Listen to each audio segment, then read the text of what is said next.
The other day, I was chilling by the lake with my feet in the water, relaxing, and I thought of something. What if suddenly every animal in the world could just start talking, and they became friends with one another? Then after they connected with one another, they decided we have to stand up for our rights. So they started speaking out. And now, since they could talk, and they had feelings, you didn't want to hunt them anymore. And you started getting along with the animals.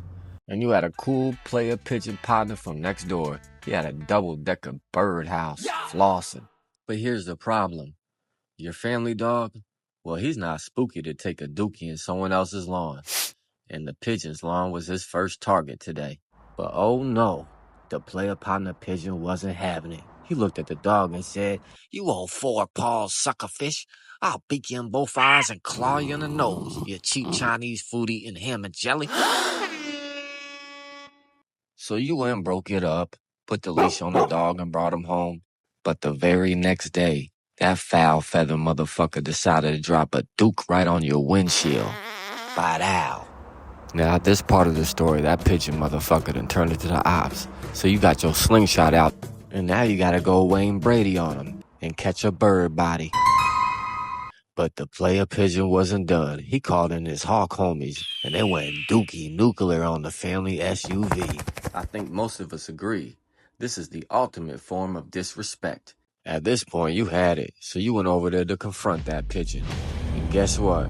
He had Mike Tyson with him. Iron Mike. And I can't lie. At first, you were shook. But you snapped out of it real quick. And you called your dog back over. And guess what? He brought over one of them Dobermans from the Doggy Style video. Yeah, they vicious. Now, it could have ended there, but that dirty little pigeon had another trick up his sleeve. He had Logan Paul pull up. Now, this low-down pigeon had really put together a crew, and they were ready to stomp a mud hole in y'all. But what this little pigeon didn't know was, you were heavy in the street and very connected. So before it got greasy, you caught over the GOAT, Bud Crawford. So you sat there with your feet dug in the ground, ready to unleash a fist of fury combination on that pigeon straight from the shoulders, make him migrate south forever. So right then, you summon the fury of your ancestors, and a battle begins. But just as you were throwing bows and stomping toes, things took a turn for the worst. And the K9 showed up, and everybody was booked.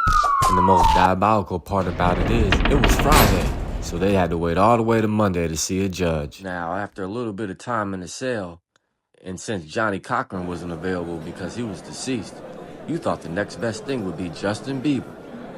You might be asking yourself, when is this crazy story gonna end? Well, I guess you're gonna have to wait till the next part.